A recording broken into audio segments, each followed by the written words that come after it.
کہ ام القرى اور اطراف والوں کو آپ ڈرائیں، اور جو ایمان رکھتے ہیں آخرت پر وہ اس کتاب پر یقین رکھیں گے اور وہ اپنے نمازوں کی محافظت کرتے ہیں. یہ گزشتہ آیت کا مضمون ہے.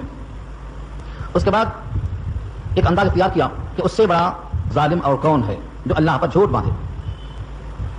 یہ قرآن کریم کے بیان کا طریقہ ہے. ومن ازلم سے سوال کا انداز اختیار کیا جاتا ہے، یعنی جواب میں کہا جائے گا اس سے بڑا اور ظالم کوئی نہیں. ومن ازلم ممن منع مساجد اللہ، اللہ کی مسجدوں سے روکے اس سے بڑا ظالم اور کون، یعنی کوئی نہیں. تو پورے قرآن کریم میں جہاں ایسا انداز اختیار کیا گیا ہے اس کا جواب یہ بنتا ہے کوئی نہیں، اس سے بڑا ظالم اور کوئی نہیں، یعنی ظلم کی معراج پر پہنچ چکا ہے. اس واسطے کہا گیا کہ کفار قریش میں سے جتنے منہ اتنی باتیں. کسی نے کہا کہ اللہ کا کلام نہیں ہے، یہ تو گڑھ کے پیش کیا جا رہا ہے. جیسا کہ اوپر آیت آئی ہے ما انزل اللہ علی بشر من شیء، اسی رکوع میں اللہ نے کسی بشر پر کچھ بھی نازل نہیں کیا. اس جملے کا مطلب کیا ہوا کہ یہ کلام گڑھا ہوا ہے. اس کا جواب دیا گیا یہ ومن اظلم ممن افترى علی اللہ کذبا، اس سے زیادہ ظالم اور کون ہو سکتا ہے جو اللہ پر جھوٹی بات گڑھ کر پیش کرے. ایک یہ ہو گیا. دوسرا ایک قول تیسرے آدمی کا تھا. اس نے کہا کہ مجھ پر بھی وہی آتی ہے. چنانچہ نبی صلی اللہ علیہ وسلم کے زمانے میں 2 جھوٹے نبیوں کا قتل کیا گیا، مسلمہ کذاب کا، اسود انسی کا. اور پیشین گوئی یہ ہے کہ 30 جھوٹے نبی میری امت میں پیدا ہوں گے. اب تک کتنے پیدا ہوئے، کتنے مارے گئے، کتنے باقی ہیں، یہ تفصیل میں جائے بغیر اس پر رد کیا اللہ نے. او قال اوحی الی ولم یوحى الیہ شیء، یا اس نے دعویٰ کر دیا کہ مجھ پر وہی آتی ہے حالانکہ کچھ بھی وہی نہیں آتی اس کی طرف. اس سے بڑا ظالم کون؟ تیسرا ایک اور جملہ ہے چوتھے آدمی کا. اس نے کہا کہ قرآن کریم کے جو الفاظ ہیں کوئی بڑی بات نہیں ہے، میں چاہا تو میں بھی ایسا کہہ لیتا ہوں. جب کوئی شاعر شعر پڑھتا ہے تو دل میں بہتوں کا خیال آتا ہے تو اچھا شعر تو نہیں پڑھا، کوشش کر میں ایسا کہہ سکتا ہوں. لو نشاء لقلنا مثل هذا، قرآن کے الفاظ ہیں یہ. لو نشاء لقلنا مثل هذا، ہم چاہیں تو ہم بھی ایسا کہہ سکتے ہیں، کوئی خاص بات تو نہیں ہے. یہ دوسری آیت کا جملہ ہے، یہاں اسی کو دوسرے انداز سے کہا ہے. ومن قال، اور جس نے کہا، شاید یہ نظر بن حارث ہے، سأنزل مثل ما انزل اللہ، سأنزل مثل ما انزل اللہ، جیسا کلام اللہ تعالیٰ نے نازل کیا ہے اسی طرح کا میں بھی لاتا ہوں. سأنزل، میں بھی اتارتا ہوں، مثل ما انزل اللہ، جیسا اللہ نے اتارا. یہ تینوں جملے ایک ہی چیز پر معطوف ہوتے ہیں کہ ان سے بڑا ظالم اور کون. جھوٹی بات باندھے، وہی نہیں آتی ہے وہی آتی ہے بولے، یا جو نازل کیا گیا ہے اس طرح میں بھی کلام لاتا ہوں کہے. یہ تینوں سے بڑا ظالم کون ہو سکتا ہے؟ ان تینوں کا انجام کیا ہوگا؟ وَلَوْ تَرَىٰ إِذِ الظَّالِمُونَ فِي غَمَرَاتِ الْمَوْتِ، اور اگر تم دیکھو اے مخاطب جب ظالم موت کی مدہوشی میں ہیں. غمرات بمانا سکرات، فی غمرات الموت یعنی فی سکرات الموت. سکرات موت سے تو واقف ہیں، اس کو ہم غرغرہ موت کہتے ہیں، قریب المرگ کہتے ہیں. جو آدمی دنیا سے جانے کے قریب ہوتا ہے، جس کا صحیح نقشہ کھینچا ہے اللہ نے سورہ واقعہ کے آخری رکوع میں، فلولا اذا بلغت الحلقوم، جب وہ روح حلق میں پھنس جاتی ہے، وانتم حینئذ تنظرون، اور تم وہاں دیکھتے ہوئے رہتے ہو. ونحن اقرب الیہ منکم ولکن لا تبصرون، تم سب سے زیادہ اس سے قریب میں ہوتا ہوں لیکن تم مجھے دیکھ نہیں پاتے ہو.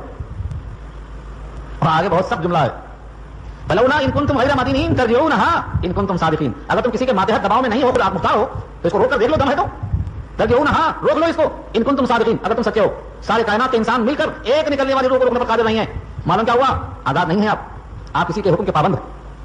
یہاں اشارہ اسی کی طرف ہے کہ جب غرغرہ موت کا وقت آئے گا اور یہ ظالم سکرات الموت کے غموں میں ہوں گے. یہ غم کیسا ہوتا ہے؟ دوسری آیات میں مضمون آیا ہے والنازعات غرقا والناشطات نشطا. مومن کا تو ایسا مسئلہ ہوگا کہ جیسے مشکیزہ چمڑے کا پانی سے بھرا ہوا ہے، ایسا بندھن کھول دیا پانی نکلنے کو بےتاب. اور کافر کا حال یہ ہے کہ جو کرایہ دار مکان خالی نہیں کرتا، گریبان پکڑ کے گھسیٹ کے باہر نکالنا پڑتا سامان کے ساتھ، نکل مردود بولنا پڑتا اس کو. والنازعات غرقا کا مطلب یہی ہے، فرشتے جسم انسانی میں غرق ہو کر اس کو کھینچ کے باہر لاتے ہیں.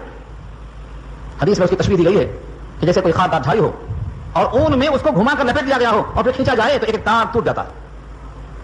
یہاں وہی حالت مراد ہے فی غمرات الموت. یہ تو موت کی تلخیوں میں ہے، موت کی سختیوں میں ہے. والملائکۃ باسطوا ایدیہم، اور فرشتے اپنے ہاتھ کھولے کھڑے ہیں، نکل. والملائکۃ، فرشتے، باسطوا، بسطا کے معنی کھولنا، ایدیہم، اپنے ہاتھوں کو کھول کر تیار ہے، نکل. آگے جملہ ہے اخرجوا انفسکم، نکالو خود کو باہر. اسے کوئی غصے میں کہتا ہے باہر نکلو دیکھ لیں گے، بس وہی انداز یہاں ہے، اخرجوا انفسکم، نکلو باہر. آگے بڑا سخت جملہ ہے، اسے بھی سخت جملہ ہے، الیوم تجزون عذاب الہون، آج تم کو بدلہ دیا جائے گا ذلت والے عذاب کا. عذاب الہون تو ہے ہون، ہاں پر زبر کے ساتھ بمانا وقار، اور عذاب الہون بمانا اہانت والا، توہین والا عذاب. یہ سب کیوں ہو رہا ہے؟ فرمایا بما کنتم تقولون علی اللہ غیر الحق، اس وجہ سے کہ تم کہا کرتے تھے اللہ پر ناحق باتیں، جو اللہ کی بات نہیں ہے اللہ کی طرف منسوخ کر دیا. وہی نہیں آتی ہے وہی آتی ہے بول دیا. اس کلام کی نقل کرنے پر قادر نہیں، ہم بھی کہہ سکتے ہیں، بتا دیا. تقولون علی اللہ غیر الحق، اس وجہ سے تم پر عذاب ہو رہا ہے. اور ایک وجہ بتایا قرآن نے، وکنتم عن آیاتہ تستکبرون، اور تم اللہ کی آیتوں سے استکبار کرتے تھے، یعنی آیتوں کے مقابل خود کو بڑا سمجھتے تھے. اس میں جو احکامات تھے ان کے بجائے اپنے خواہش کو اس سے بڑا سمجھ کر اسی پر عمل کرتے رہے. تو اللہ کی آیتوں سے استکبار کرنا، اللہ پر جھوٹی باتیں منسوخ کرنا، یہ 2 وجہ بن گئی ہے کہ موت کے موقع پر ذلت آمیز حال سے دوچار ہوئے ہو. یہ تو ظاہری ہے.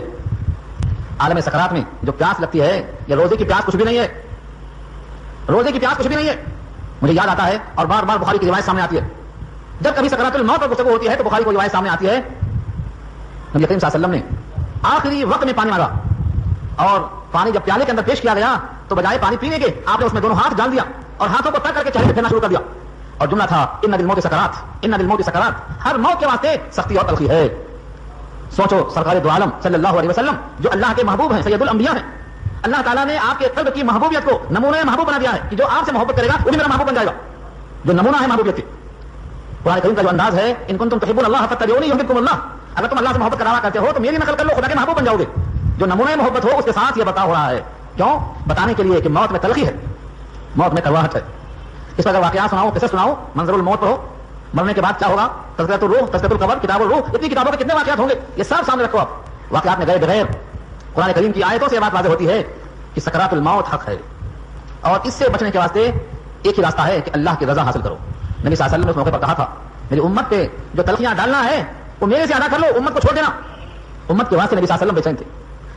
تلخی موت سے بچنے کے لیے، سکرات الموت سے بچنے کے لیے جو بندہ اپنی موت کو یاد کرے گا اور اپنی آخرت کی تیاری میں لگا رہے گا اور قبر کے عذاب کے لیے سورہ ملک سمجھ کر پڑھتا رہے گا اور پیشاب کے چھینٹوں سے بچتا رہے گا، چغلی اور غیبت سے بچتا رہے گا، یہ سب وقت سے پہلے بتا دیا گیا ہے. جو چاہتا ہے کہ میری قبر میں روشنی رہے، قرآن کریم کا ورد کرتا رہے، غریبوں پر خیرات کرتا رہے. قرآن کریم نے وعدہ کیا ہے بہت سے ایسے اعمال ہیں جن کی روشنی قبر میں ہوتی ہے. تو اللہ کی آیتوں سے تکبر درست نہیں، اللہ کی طرف غلط بات کو منسوخ کرنا درست نہیں، وہی نہیں آتی ہے تو پیغمبر بن کر جھوٹا دعویٰ کرنا درست نہیں، اور کوئی بات اللہ کی طرف منسوخ کرنا جھوٹی جو جرم ہے. یہیں سے ایک بات اور نکلتی ہے، پوری آیت ہو گئی. پہلا جملہ جو ہے کہ اس سے بڑا ظالم کون جو اللہ پر جھوٹی بات منسوخ کر دے. ذہن میں رکھ کر سوچو، قرآن کریم کی تشریح جو نبی صلی اللہ علیہ وسلم نے کیا ہے وہی صحیح ہے.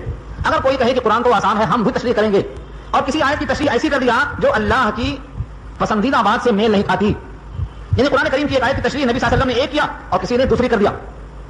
حدیث میں آتا ہے اپنی رائے سے جس نے قرآن میں کہا من قال برأیہ، اپنی رائے سے کہا اور سچ کہا تب بھی گناہگار ہے. اپنی رائے سے کہا اور سچ کہا تب بھی گناہگار ہے. اس کو وہی کرنا چاہیے جو نبی سے منقول ہے. اس کا مطلب کیا ہوا؟ جو لوگ قرآن کریم کی تفسیر خود کرتے ہیں اور یہ خیال نہیں کرتے کہ اس آیت کی تشریح نبی سے منقول کیا چلی آتی ہے، وہ کتنے بڑے مجرم ہیں یہاں سے اس کا اندازہ کر سکتے ہیں. مجرم کیسے ہوئے؟ کیونکہ اس آیت سے جو اللہ کی مراد ہے اس سے الگ مطلب بیان کرنا. تفسیر کہتے ہیں بیان و مراد المتکلم، یہ کلام اللہ کا ہے، متکلم اللہ ہے، اللہ کی مراد اس کلام سے کیا ہے، اس کا نام تفسیر ہے. اور بیان و مراد المتکلم میں اپنی رائے ظاہر کر دینا متکلم کی رائے سے انحراف ہے، اسی کا نام تفسیر بالرائے ہے. اسی لیے امت نے کہا ہے کہ ایسا شخص گناہگار ہے اسی آیت کی وجہ سے. قرآن کریم کی تشریح کرتے ہوئے اس کا خیال کریں کہ اس آیت کی تشریح نبی نے کیا کی ہے، جس پر یہ آیت نازل ہوئی ہے، جن سے صحابہ نے پوچھ کر حاصل کیا ہے، حالانکہ ان کی زبان مادری تھی. تو تفسیر آسان نہیں ہے. نصیحت کے لیے قرآن آسان ہے. ایک آیت ہے سورہ قمر کی جسے لوگوں کو دھوکا ہو رہا ہے، پھر اہل قرآن بار بار اس آیت کی دہائی دیتا ہے، وہ بھی سن لیں آپ. وَلَقَدْ يَسَّرْنَا الْقُرْآنَ لِلذِّكْرِ فَهَلْ مِن مُدَّكِرٍ، سورہ قمر میں 4 دفعہ آیا ہے. ہم نے قرآن کو آسان کیا ہے نصیحت قبول کرنے کے لیے. کیا تم میں کوئی ہے نصیحت قبول کرنے والا؟ سورہ قمر میں مختلف نبیوں کا ذکر ہے. حضرت نوح کا ذکر ہے، ان کے ساتھ پورا کشتی کا واقعہ اشاروں میں آیا ہے. عاد اور سمود کا ذکر ہے، قوم لوط کا ذکر ہے. ان چاروں پر اللہ کا عذاب آیا ہے. ان چاروں کے واقعات سے عبرت حاصل کرنا یہ یہاں مراد ہے. کوئی پورے سمر کے اندر کوئی احکام مراد نہیں لیا اللہ نے. تو قرآن سے ایسے واقعات سے عبرت حاصل کرنا یہ ذکر سے مراد ہے. ورنہ قرآن کریم میں جو آیتیں اجتہاد کا تقاضا کرتی ہیں، جن آیتوں میں احکامات ہیں، 500 آیتوں میں جو احکامات ہیں، ان احکامات کو ہر کس و ناقص واسطے آسان نہیں کیا گیا ہے. اس کے واسطے تو زندگی ختم ہو جائے تو کافی نہیں ہے. تو نصیحت کے لیے آسان ہے. قوم عاد پر عذاب آیا، کیوں آیا عذاب؟ ڈر جانا، یہ نصیحت ہے. قوم لوط کا عذاب کیوں آیا؟ اس غلطی سے باز آنا، یہ عبرت ہے.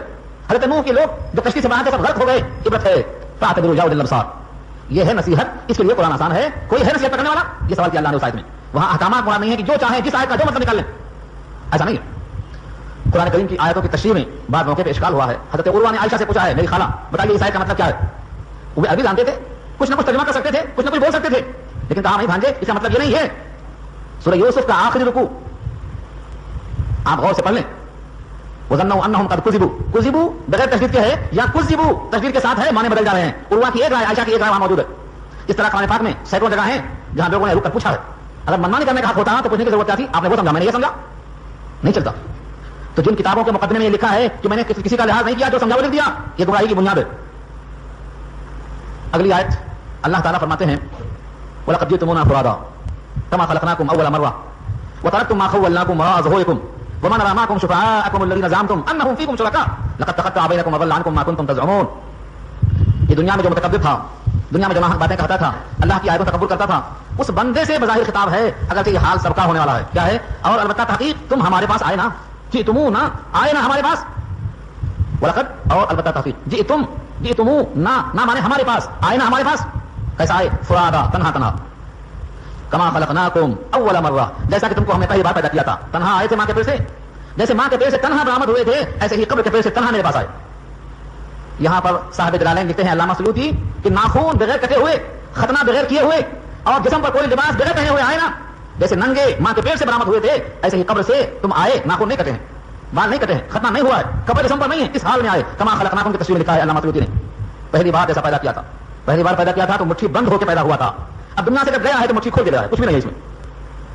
کما خلقناکم اول مرہ. اس آیت کے علاوہ اور اس قسم کی بہت سی آیتیں قرآن کریم میں ہیں, ان کو سن کر جناب عائشہ نے سوال کیا تھا اللہ کے نبی سب ننگے ہوں گے؟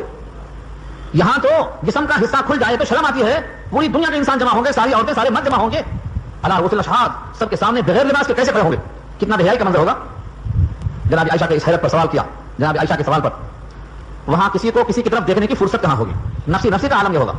سب سے پہلا لباس ابراہیم علیہ السلام کو پہنایا جائے گا, اس واسطے کہ ان کو اللہ کی خاطر کپڑا نکال کر آگ میں پھینکا گیا تھا, اس کے عوض میں پہلا لباس ان کو دیا جائے گا. کوئی کسی کی طرف نہیں دیکھے گا, سب نفسی نفسی کے عالم میں ہوں گے. اور اللہ فرمائیں گے بے لباس, بغیر ختنہ کے, بغیر ناخون کے, اس حالت میں فرمائیں گے وترکتم ما خولناکم, جو تم کو ہم نے خول پہنایا تھا تم چھوڑ کے آئے نا, وترکتم تم نے چھوڑ دیا کیا, ما خولناکم. خول اردو میں استعمال ہے, اوپر سے کوئی چیز ڈال دی جائے اس کو خول کہتے ہیں, اسی سے ہے خولناکم, تمہارے اوپر جو ہم نے کھول ڈال دیا تھا. اللہ اکبر. کھول کسی چیز کا بھی ہو سکتا ہے, مال اور دولت کا, لباس کا, عزت کا, جتنی چیزوں سے انسان ڈھانپ لیا اپنے آپ کو, یہ سب اس کے لیے کھول ہیں. بڑی حویلی کھول ہے, اس کی عزت کے لیے ہے. اس میں سے نکال کے چلا گیا تو کیا چھوڑ گیا؟ خولناکم, تمہارا کھول چھوڑ دیا. ہمارے اردو میں محاورہ استعمال ہے سانپ نے کیچل چھوڑ دیا. کبھی سانپ کا کیچل دیکھا ہے؟ شہر میں کہاں دیکھتے ہوں گے, تو گاؤں کا بھی. کبھی گاؤں کی حالت دیکھو, گاؤں میں کتنا کم علمی ہے, کتنی جہالت ہے, کتنی غربت ہے, کتنا افلاس ہے اور کتنا بے دینی ہے. لیکن سانپ کا کیچل انہیں معلوم ہے. سانپ اپنے جسم کے اوپر کا حصہ اتار کے نیا لباس پہنتا ہے, اس کو بولتے ہیں سانپ کا کیچل چھوڑنا. پورا اوپر کا ایک کور نکل جاتا ہے. جیسے آدمی کے بدن سے کبھی کبھی کھال نکلتی ہے, نئی کھال آتی ہے, اوپر کی کھال بھکو کے نکل جاتی ہے, لیکن سانپ کی پوری کھال ایک سم نکل جاتی ہے. اللہ فرماتے ہیں وَرَاءَ ظُهُورِكُمْ, اپنے پیٹھ کے پیچھے تم نے کھول چھوڑ دیا نا. بڑا محل تھا چھوڑ کے آئے, بڑی جائیداد تھی چھوڑ کے آئے, بڑا کنبہ تھا چھوڑ کے آئے, بڑے عمدہ لباس تھے چھوڑ کے آئے. عجائبات میں ان کے لباس آج سجا کے رکھے گئے ہیں جو یہاں کھول چھوڑ کے چلے گئے. اور دنیا میں کوئی انسان نہیں ہے جو اس مرحلے سے نہیں گزرے گا. جس لباس میں ہے وہ لباس چھوڑ کے جائے گا. اسی واسطے مجھے یاد آتا ہے اب اسے کرنے کے بعد حضرت عمر کپڑا لے کر پہنچے. اب اسے کرنے نے کہا یہ کپڑا مجھے ضرورت نہیں ہے, کیونکہ میرے جسم پر جو کپڑا ہے وہ جسم ڈھانپنے کے واسطے کافی ہے. اور رہا سوال مضبوطی کا, پرانے ہونے کا, تو اس کپڑے کی تو گارنٹی ہے کہ گھنٹہ 2 گھنٹہ رہے گا, لیکن جس جسم پر کپڑا ہے اس کی گارنٹی نہیں ہے کہ گھنٹہ 8 گھنٹہ رہے گا. ہوا نکل گئی, انسان ختم ہو گیا. تو انسان کا خول کبھی تکبر کا ہوتا, کبھی گھمنڈ کا ہوتا, کبھی مالداری کا ہوتا, کبھی علم کا ہوتا, کبھی ڈگریوں کا ہوتا, کبھی منصب کا ہوتا, کبھی بادشاہ کا ہوتا. یہ سارے خول چھوڑ کر آئے تم. وترکتم ما خولناکم, کیوں چھوڑ کے گئے؟ لے کے گئے ہوتے سامنے. وراء ظهورکم, پیٹھ کے پیچھے چھوڑ دیا, کیونکہ انسان اس پر قادر نہیں ہے. جیسے ماں کے پیٹ سے نکلنے کے بعد بچہ کسی شے پہ قادر نہیں ہے سوائے رونے کے, ایسے ہی جو قبر میں جانے والا ہے یہ روح نکلتے ہی اپنی آنکھ نہیں بند کر سکتا. منہ کھلا ہے تو کوئی دوسرا آنکھ بند کرے گا. دونوں پاؤں اکڑنے کے خوف سے انگوٹھا دوسرا کوئی باندھے گا. جو آج اپنے غسل پر قادر نہیں ہے, اپنے کپڑا بدلنے پر قادر نہیں ہے, وہ انسان کو تکبر زیبا نہیں ہے. اللہ یہاں نصیحت فرماتے ہیں تاکہ بندہ سدھر جائے. ایک اور دماغ میں سودا ہے لوگوں کے, کائنات میں کوئی شفیع, کوئی مونس و غمخوار مل جائے گا. چارپائی پر رکھ کر لے جاتے ہیں لوگ, ان میں کوئی نہ کوئی ہمارا غمخوار مل جائے گا. یہ تو مشہور روایتوں میں سنتے ہیں آپ, لیکن یہاں آیتوں میں دیکھ لیجیے اللہ پوچھتے ہیں وما نرى معكم شفعاءكم, اور ہم نہیں دیکھتے ہیں تمہارے ساتھ تمہارے سفارشیوں کو, الذين زعمتم, جن کے بارے میں تمہارا گمان تھا, انہم, کہ بے شک وہ لوگ, فیکم شرکاء, تم میں شریک ہیں اور تم میں دخیل ہیں. کہاں ہے وہ؟ کدھر ہے وہ؟ پوری دنیا میں جن کو تم نے سمجھ رکھا تھا کہ خدائی میں شریک ہے, خدائی میں دخیل ہے, طاقتور ہیں, ہم تو کسی کو نہیں دیکھتے. کون ہے تمہارے ساتھ؟ وما نرى معكم شفعاءكم, تمہارے سفارشیوں کو ہم تمہارے ساتھ نہیں دیکھتے ہیں. الذين زعمتم, تمہارا زعم تھا, تمہارا گمان تھا, انہم فیکم شرکاء, کہ بے شک وہ لوگ تمہارے بارے میں شرکت رکھتے ہیں, کچھ کہنے کی مجال رکھتے ہیں. لقد تقطع بینکم, تحقیق کے منقطع ہو گیا تمہارے درمیان تعلق, وضل عنکم ما کنتم تزعمون, اور گم ہو گیا تمہارا وہ دعویٰ جس کا تم گمان کیا کرتے تھے. ختم. سفارش ہوگی مگر کب ہوگی؟ میں نے بات پہلے بھی کہی ہے قرآن کریم کے حوالوں سے. نمبر 1, سفارش کرنے والا اللہ کی اجازت پا جائے. نمبر 2, جس کی سفارش کرنا ہے اس میں کم سے کم درجے میں ایمان پایا جائے. ایمان وہ دنیا میں جو ہے بوقت موت ایمان ہو, بحالت ایمان میں ہوتا ہے, وہ ایمان مراد ہے. دنیا میں بہت سے لوگ ایمان پر ہیں لیکن خاتمہ ایمان پر نہیں ہوتا. بہت سے لوگ ایسے ہیں جن کا واقعہ قرآن نے خود بیان کیا. قرآن نے خود بیان کیا, ایمان پر تھے لیکن بعض اعمال کی نحوست ان کا ایمان خراب کر کے چلی گئی. تفصیل چاہیے سورہ توبہ کی آیت نمبر 75, 76, 77, 3 آیتیں پڑھ لینا کھول کے. میں ادھر جاؤں گا پیارا جائے گا. یہ مثال ہے اس کی. مومن ہیں, نبی کی صحبت میں ہیں اور نبی ان کے حق میں دعا کرتے ہیں, لیکن نیت خراب ہو گئی تو ایمان چلا گیا. آیت نمبر 75, 76, 77, ومنهم من عاهد الله لئن آتانا من فضله, یہاں سے پڑھ لیجیے 3 آیتیں. تمثیل ایک جگہ نہیں کئی جگہ, اور حدیثوں میں بے شمار واقعات ملیں گے آپ کو. تو ایمان وہ مقصود ہے جو بوقت موت باقی رہے, چنگاری ہی صحیح, ذرہ کے برابر ہی صحیح, رائی کے دانے کے برابر, جو کے دانے کے برابر صحیح. مرنے کے وقت جو ایمان ہے وہی کامیابی دلانے والا ہے. مرنے سے پہلے جو ایمان ہے اس کے بارے میں اندیشہ اور فکر کرنا چاہیے, پتہ نہیں رہے گا کہ چلا جائے گا. اسی کا نام ہے خوف اور امید کے بیچ میں جینا. نبی کی تعریف ہے, مومن کی تعریف کیا ہے؟ المومن بین الخوف والرجاء. خوف بھی ہے, امید بھی ہے. خوف تو یہ ہے کہ ایمان رہتا کہ نہیں, اور امید یہ ہے کہ ایمان دے دیا ہے تو دینے والے سے امید ہے کہ چھینے گا نہیں. فکر کرو. علامہ ابراہیم بریلوی فرمایا کرتے تھے کہ آگ کا ڈلا یہ مثل ہے ایمان کے. آگ کا ڈلا اس پر ہوا دیتے جائے تو تازہ رہتا, چمکتا رہتا, کلر باقی, تپش باقی, سوزش باقی, اور ہوا دینا بند کر دیے تو راکھ کی طرح جم جاتی ہے, ایک پر دوسری, دوسری پر تیسری, اوپر سے تہ پر تہ راکھ جمتے جمتے نیچے سے وہ آہستہ سے بجھ جاتا. کا ایمان کے ساتھ اعمال صالحہ, اچھی صحبتیں, قرآن کی تلاوت, اللہ کی محفل میں جاتے رہنا, یہ ہوا دیتا رہے گا, ایمان جوال کرتا رہے گا. اور بدعمالیاں, بری صحبت, حرام غذا, ان تمام چیزوں سے وہ راکھ پر راکھ جمتے جمتے نیچے سے معلوم ہوا پھس وفات ہو گئی, ایمان کے بغیر چلا گیا جہنم میں. تو ایمان آخری دم تک باقی رہنا ہے. اللہ فرماتے ہیں لقد تقطع بینکم وضل عنکم ما کنتم تزعمون, تمہارا تعلق منقطع ہو گیا, تمہارا گمان جن کے بارے میں تھا وہ سب ختم ہو گیا. تو ایمان ایسا چاہیے جو ہمیں محشر کے میدان میں روشنی دے, نام اعمال دائیں ہاتھ میں دلائے, نبی کے ہاتھوں جامع کوثر پلائے. ایمان ایسا چاہیے جس کا اجر اللہ سے ملنا واجب ہو جائے, ایسا ایمان چاہیے. ایمان موجود اور ایمان مطلوب, مطلوب یہ ہے کہ داخلہ ہو جائے, اور موجود یہ ہے کہ فجر میں ہم نہیں اٹھ پاتے, ہماری آنکھیں نہیں کھلتی, بستر سے اٹھنا نصیب نہیں ہوتا. کیوں؟ یہ ایمان کی کمزوری ہے. ایمان پختہ ہوتا تو فجر کے واسطے نہیں, رات میں اللہ کے شوق میں کھڑے ہو جاتے. اذان تو بہت دیر میں ہوگی, رات و نیاز ہوتا, سجدے میں آنسو گرتے, اس سجدے کے آنسوؤں پر سوائے اللہ کے کسی کی نگاہ نہ پڑتی. تو ایمان مطلوب یہ ہے اور ایمان موجود یہ ہے. وہ صحابہ کا ایمان تھا کہ کھجور چوس کر لڑتے تھے, اور ہمارا ایمان یہ ہے کہ شہری کھا کے بھی روزہ رکھنے کو روتے ہیں, روزہ رکھنے کو روتے ہیں, لڑنے کو بہت دور کی بات ہے. تو رونا نہیں چاہیے, اللہ کے فیصلوں پر راضی ہونا چاہیے. یہاں سے اللہ نے اپنا تعارف کروایا, پھر تعارف کروایا. قرآن کریم کی اتنی آیتوں میں اللہ کا تعارف, اللہ کی معرفت کہ بندہ بھٹکنے نہ پائے بڑے پیارے انداز میں. تم کسی کو سفارشی کیا بناؤ گے, میرے ہی قریب آ جاؤ, میں تمہارے سے اتنا قریب ہوں, میں خود تم پہ مہربان ہوں, تمہارا انتظام میں کرتا ہوں, تمہارے کھانے کا, پینے کا, سونے کا, رہنے کا, چلنے کا, ہواؤں کا ہر انتظام تو میں کرتا ہوں. تم کسی اور کو سفارشی لے کے آنے کی کیا ضرورت ہے؟ کیا میرا رحم و کرم کسی سے کم ہے؟ میری قدرت اور اختیار کسی سے کم ہے؟ کیا میری محبت و چاہت کسی سے کم ہے؟ کیا میری عطائیں تم پر جو پہلے سے ہیں کسی سے کم ہیں؟ تم مجھ سے کیوں مایوس ہو؟ اللہ کا تعارف اللہ کی زبان سے خود سنو. اللہ فرماتے ہیں ان اللہ فالق الحب والنوى, بے شک اللہ پھاڑنے والا ہے. حب کے معنی دانا, چنے کا دانا, گیہوں کا دانا, سرسوں کا دانا, جتنے بھی غلے ہیں ان کو حب کہتے ہیں. الحب دانا, والنوى گٹھلی, چاہے گٹھلی کھجور کی ہو یا آم کی گٹھلی ہو یا کوئی اور گٹھلی ہو سکتی ہے. اس گٹھلی کو زمین میں پھاڑنے والا, اس دانے کو زمین میں پھاڑنے والا کون ہے؟ کوئی کائنات میں حیدرآباد کرنے والا؟ ان اللہ فالق الحب والنوى, بے شک اللہ پھاڑنے والا ہے دانے کو اور گٹھلیوں کو. کسان دانا ڈال کے آ جاتا ہے, باغبان گٹھلی کو زمین میں ڈال کے آ جاتا ہے, لیکن پھاڑتا کون ہے؟ ایک مقام پہ اللہ نے پوچھا ہے, دوسری آیت آئی ہے افرأیتم ما تحرثون انتم تزرعونہ ام نحن الزارعون, تم کو پتا بھی ہے تم جو دانا لگا کے کھیتی میں آتے ہو اس سے زراعت تم کرتے ہو کہ ہم کرتے ہیں؟ سورہ واقعہ پڑھ لو, اسی میں ہے آیت افرأیتم ما تحرثون انتم تزرعونہ ام نحن الزارعون. اس سے دانے کو پھاڑنا, گٹھلی کو پھاڑنا ہمارا کام ہے, جبکہ وہ زمین میں اتنی قوت ہے کہ تمہارا جسم جب رکھا جاتا ہے تو مٹی کھا جاتی لیکن دانے کو نہیں کھا سکتی. کیوں؟ خدا کا حکم. تم اپنی چھری سے ہزاروں کو ذبح کر لیتے ہو, ابراہیم کے ہاتھ سے اسماعیل کا گلا نہیں کر سکا, خدا کا حکم. کتنے گھر جل جاتے ہیں آگ سے لیکن ابراہیم آگ میں نہیں جلتے, خدا کا حکم. اسی پانی میں نیل میں فرعون کا لشکر ڈوبتا ہے اور اسی پانی کو اللہ دیوار بناتا ہے موسیٰ کے لیے, خدا کا حکم. اللہ کی شان ہے.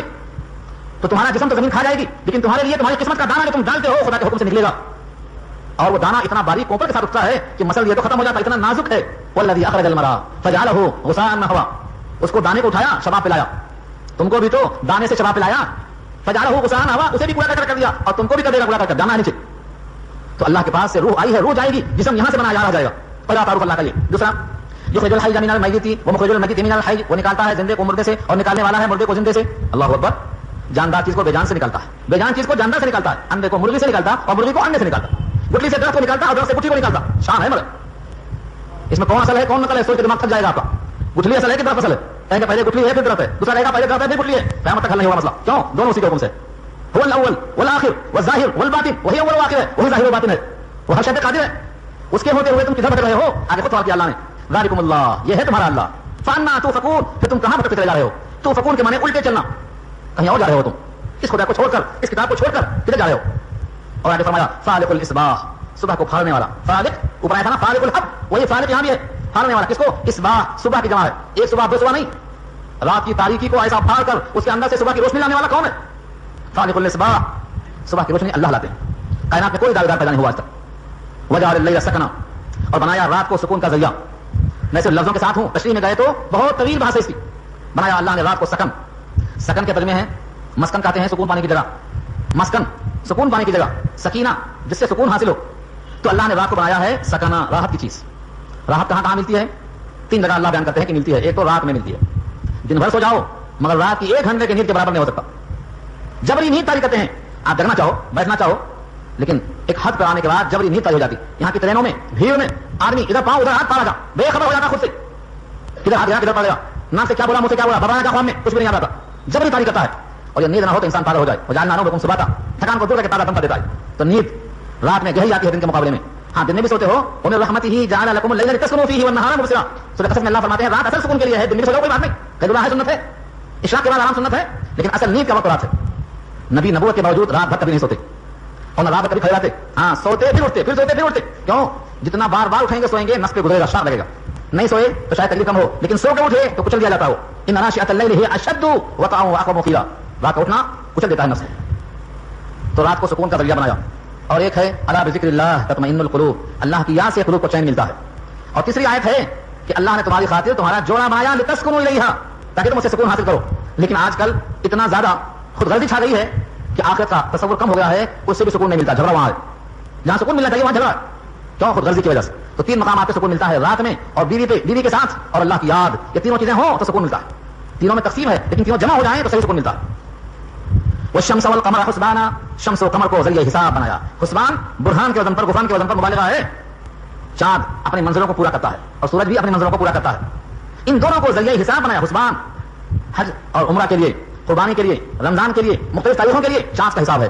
چاند کا حساب مومن کے واسطے باعث ثواب بھی ہے. ہجرت کا سال کہلاتا ہے, چاند سے شروع ہوتا ہے.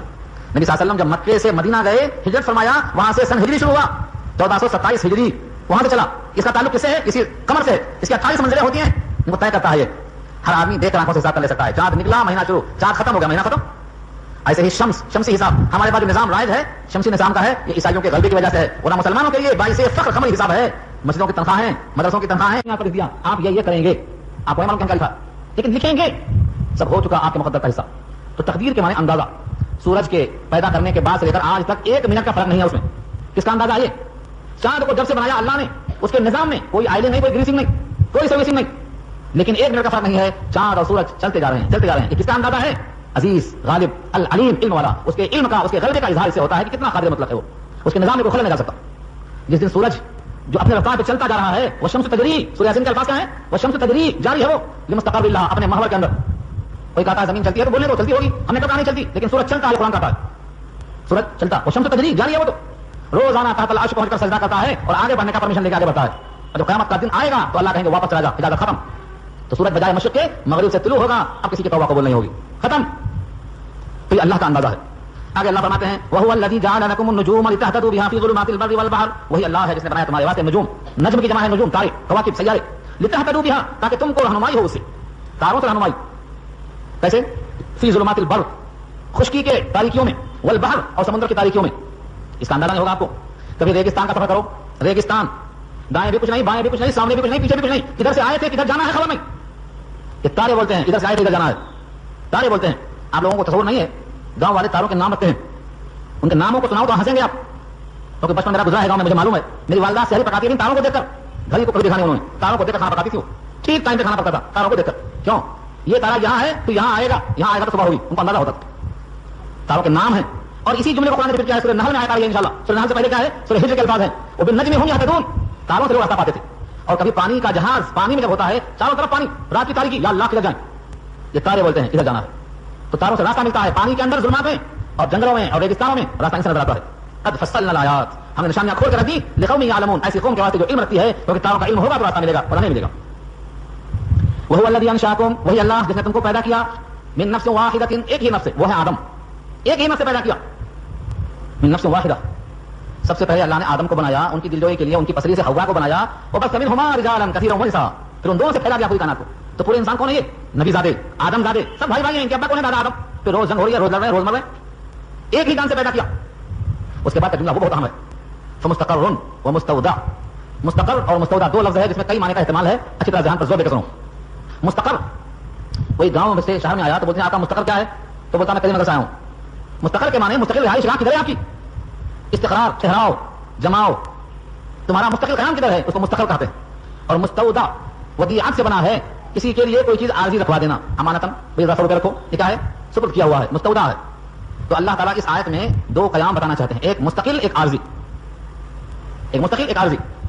بعض نے کہا مستقر سے مراد باپ کی صلب ہے, اور مستودع سے مراد ماں کا رحم ہے.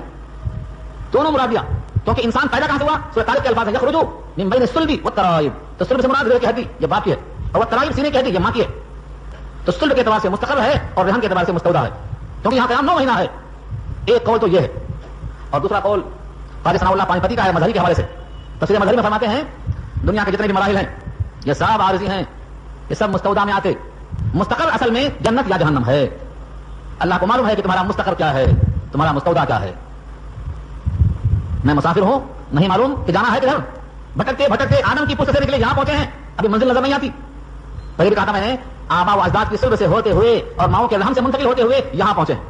اب یہاں سے کس قبر میں جائیں گے, اور محشر کے کس حصے میں کھڑے کیے جائیں گے, اور نام اعمال کب کہاں ملے گا. اب اس کے بعد پلسرات سے کیسا گزریں گے, جنت کی طرف جائیں گے کہ جہنم کی طرف جائیں گے, یہ نہیں معلوم ہے. یہ سب منزلیں ہیں انسان کی. اللہ فرماتے ہیں مستقر و مستودع, ایک سے پیدا کر کے ہر ایک کا مستقر, ہر ایک کا مستودع اللہ کو معلوم ہے. کون کدھر جائے گا, اللہ کے علم ہے. اس اللہ کے علم کی حیثیت یہ ہے کہ بندہ کون سی زمین پہ مرے گا, اس کا بدن کس زمین کے جز کا تیار کیا ہوا ہے, اللہ کے علم ہے. اور بعض لوگوں نے کہا دنیا کا جو عارضی قیام ہے 100 سال 50 سال, یہ اس کا مستودع ہے, اور قبر کا جو قیام ہے یہ اس کا مستقر ہے. یہ سب اقوال ہیں, ان میں سے کوئی قول کسی سے ٹکراتا نہیں ہے, کیونکہ بالآخر اللہ کو ہر موقع معلوم ہے. قرآن کریم کی آیت ہے لترکبن طبقا عن طبق. پہلے بچہ تھے, پھر ذرا بڑے ہوئے, نوجوان ہوئے, جوان ہوئے, شباب آیا, زوال آیا. یہ سب کیا ہیں, درجات ہیں. لترکبن طبقا عن طبق, کوئی بھی مرحلہ ہو سب اللہ کے علم ہے. قد فصلنا الآیات, تحقیق سے بیان کر دیا ہم نے کھول کر نشانیاں اور دلائل, لقوم یفقہون, جس میں سمجھ بوجھ ہو. سمجھ بوجھ کا مطلب تفقہ ہو, زور دیتا ہو. فقہ کے معنی سمجھنا. حدیث میں آتا ہے جب اللہ کسی بندے کے ساتھ خیر کا فیصلہ کرتے ہیں تو اس کو سمجھ بوجھ کی توفیق دیتے ہیں. سمجھ بوجھ کی توفیق دیتے ہیں, دین کی سمجھ. تو میں یہ تلفیق مت فقط اوتیا خیرا کثیرا, جس کو دین کی سمجھ مل گئی بڑا خیر مل گیا. تو یہ اللہ کی طرف سے وصول ہے. آگے پھر ابھی ختم نہیں ہے تعارف. وهو الذي انزل من السماء ماء, وہی اللہ جس نے اتارا آسمان سے پانی. فاخرجنا به نبات, پھر نکالا ہم نے اس پانی کے ذریعے نبات کل شيء, ہر چیز کا سبزہ. چنے کا سبزہ, گیہوں کا سبزہ, دال کا سبزہ, ارہر کا سبزہ, ہر چیز کا سبزہ ہوگا. نبات کل شيء. اس زمین کو پانی کو زمین سے کیا تعلق ہے کہ اس میں قوت نمو پیدا ہو گئی. جب پانی زمین پہ برسا تو زمین جو مردہ تھی, دبی ہوئی تھی, اٹھ گئی, ابھر گئی, اور اس کے اندر قوت نمو پیدا ہو گئی. ہر قسم کے نباتات کو اللہ نے اٹھا دیا, اور ان نباتات کو پھر تقسیم کیا. کتنی قسموں میں؟ فرمایا فاخرجنا منه, پھر نکالا ہم نے اس سے خضرا, ہرے بھرے, سرسبز ساداب. نخرج منه, نکالتے ہیں اس, ہم نے ہرے سے کیا نکالتے ہیں, حبا, دانے. کیسے دانے؟ متراکبا, ایک پر ایک چڑھے ہوئے. کبھی گیہوں کی بالی دیکھو کس ترتیب سے بنایا اللہ نے, وفاکہۃ وابا. کبھی کھجور دیکھو, اس کے خوشے دیکھو, کبھی چنے کا کور دیکھو, کبھی انار کے چھلکے پر توجہ کرو. یہ رنگ کہاں سے آیا؟ یہ دانے کو باہم متراکبہ, ترکیب کے ساتھ جوڑ کر کون آیا؟ کبھی خوشے انگور پر توجہ کرو, کون ہے قادر مطلب اس کے لیے؟ سب اللہ نے بنایا. حب متراکبہ, تہ پر تہ دانے. ومن النخل من طلعها قنوان دانیہ, اور کھجور میں سے اس کے خوشے قنوان جڑے ہوئے, دانیاں لٹکے ہوئے, بوجھ سے دبے ہوئے. کہتے ہیں جب ان کھجوروں کے خوشوں میں جوش آتا, بوجھ آتا تو جھک پڑتے, لگ جاتے ہیں مال سے تو اپنے آپ کو جھکا لیتے. فرمایا کہ جو بھی انسان نفع بخش ہو اسے تننے کے بجائے جھکنا پڑے گا. سراہی جھکتی ہے تو پانی نکلتا ہے, اس کے بغیر پانی کا اخراج نہیں ہوتا ہے. انسان سے کسی کو نفع پہنچنا ہے تو انسان جھکے گا, دبے گا. اور یہاں رک کر دوسری آیت مجھے یاد آئی, سورہ رعد کی 13واں پارہ. وہاں اللہ فرماتے ہیں زمین تو ایک ہے, زمین یہاں سے وہاں ایک ہی ہے. وقطع متجاورات وجنات من اعناب والزيتون والرمان. پانی ایک ہے اور زمین ایک ہے. پانی ایک ہے, یسقى بماء واحد, ایک ہی پانی سے غرق کیا گیا. ونفضل بعضها في الاكل, اور کھانے میں ایک کا مزہ زیادہ ہے, ایک کا کم ہے. اور کبھی ایسا ہوتا ہے سنوان وغیرہ سنوان جائیں ملی ہوئی ہیں, تنا ملا ہوا ہے, اوپر جا کے الگ ہو گئی چاہتے ہیں. اس کا مزہ الگ, اس کا مزہ الگ. پانی ایک, زمین ایک. خالق کی قدرت ہے جو اللہ بیان کرنا چاہ رہے ہیں. آگے فرمایا وجنات من اعناب, انگور کے باغات, والزیتون, زیتون کے باغات, والرمان, انار کے باغات, مشتبہا ملتے جلتے, وغیرہ متشابہ, اور باہم نہ ملتے جلتے. دو قسم کے ہوتے ہیں, بعض درخت بعض سے ملتے جلتے ہم شکل مشابہ ہوتے ہیں, اور بعض بالکل الگ الگ ہوتے ہیں. انظروا الی ثمرہ, دیکھو غور سے ان کے پھلوں کی طرف. اذا اثمر, جب پھلوں کو لاتے ہیں, وینعہ, اور جب پھل ان کے پکتے ہیں. انعہ کے معنی پکنا. ان فی ذلک لآیات, ان فی ذلکم لآیات, بے شک ان تمام پھلوں میں نشانیاں ہیں. لقوم یؤمنون, ایمان والے قوم کے لیے. ایمان ہے تو ان میں غور سے دیکھو. اللہ کو نہیں دیکھ سکتے ہو, ان کو دیکھ سکتے ہو. ان کو دیکھ کر خالق کا پتہ چلاؤ. تاج محل کو دیکھ کر بنانے والے کی طرف توجہ جاتی ہے. ایسے مصنوعات عالم میں غور کرو کہ اس کا بنانے والا ہے کوئی, وہی ہمارا رب ہے. وجعلوا لله شركاء الجن وخلقهم وخلقوا له بنين وبنات بغير علم سبحانه وتعالى عما يصفون. اور بنایا انہوں نے اللہ کے لیے شرکاء, کس کو؟ جن کو. جن, جن جنو کے معنی آتے ہیں نظر نہ آنا. جن جنو, مجن کہتے ہیں نجنا, ڈھال کو بولتے ہیں, ڈھال. جن علیہ الليل, رات ڈھانپ لیتی ہے, رات میں بھی نظر نہیں آتا. ڈھال بھی دشمن کو چھپا لیتی ہے. مجنون کو مجنون بھی اسی سے کہا جاتا ہے کہ اس کی عقل چھپ جاتی ہے اس کے جنون کی وجہ سے. تو فرمایا جن کو جن اسی واسطے کہا جاتا ہے کہ وہ نظر نہیں آتا, وہ نظر نہیں آتا. ہم کو دیکھتا ہے, ہم اسے نہیں دیکھتے ہیں. اس وجہ سے لوگوں نے اسے اللہ کا شریک قرار دے دیا. آج جنوں کی پوجا ہوتی ہے, اللہ فرماتے ہیں وخلقہم, حالانکہ ان کو بھی اللہ نے پیدا کیا ہے, تو اللہ کے مخلوق ہو گئے. تمہارے اللہ خالق ہے, اس کے بھی اللہ خالق ہے, تم نے انہیں اللہ کا شریک کیسے کر دیا؟ وخلقوا له بنین وبنات، اور بنایا انہوں نے خدا کے لیے بیٹے اور بیٹیاں. بعض کا اللہ کو بیٹی ہے، بعض کا اللہ کو بیٹے ہیں، اور بعض کا اللہ کو بیوی ہے. سب قرآن میں نقل ہے. پورا کام ختم کر لیے ہوں گے رمضان میں، مگر کہاں ہے ابھی سوچے نہیں ہوں گے. کیونکہ حافظ صاحب جو پڑھتے ہیں وہی قرآن کیا پڑھتے ہیں، کیا پڑھتے ہیں، سمجھنے کی نیت ان کی ہے نہیں، سمجھانے کے لیے بہت دور کی بات ہے. قرآن نے خود کہا ہے حضرت عزیر کو اللہ کا بیٹا کہا، حضرت عیسیٰ کو اللہ کا بیٹا کہا، فرشتوں کو اللہ کی بیٹیاں کہا. سبق کیا اللہ نے ولم تکن لہ صاحبہ، اللہ کی بیوی نہیں تو بچے کہاں سے ہوئے؟ ولم تکن لہ صاحبہ، اللہ کی بیوی نہیں، لہذا اولاد نہیں. لم یلد ولم یولد، نہ جنا جاتا ہے نہ جنا گیا، وہ کسی کی اولاد نہیں، اس کی کوئی اولاد نہیں. تو اللہ کے گڑھ کر بیٹے اور بیٹے ثابت کیا انہوں نے، کیسے؟ بغیر علم. اللہ کے الفاظ بغیر علم، الکتب، کوئی دلیل نہیں. حضرت عزیر کیسے بیٹے ہیں، حضرت عیسیٰ کیسے بیٹے ہیں، فرشتے اللہ کی بیٹیاں کیسے ہیں؟ الکم الذکر وله الانثى، تمہارے واسطے بیٹے اور اللہ کے واسطے بیٹیاں. تلک اذا قسمۃ ضیزہ، تقسیم بھولی ہے تمہاری. اس آیت پر کئی آیتیں ملیں گی آپ کو. اللہ فرماتے ہیں سبحانہ، پاک ہے اس کی ذات، وتعالی، اور بلند ہے، عما یصفون، ان تمام چیزوں سے جو وہ بیان کرتے ہیں. یعنی اللہ ان تمام باتوں سے پاک ہے. یہ اللہ کا تعارف ہوا، اللہ کا تعارف ہوا. آگے اللہ خود فرماتے ہیں، ابھی جو آیت ہم نے پیش کی ہے ولم تکن لہ صاحبہ، یہی موجود ہے.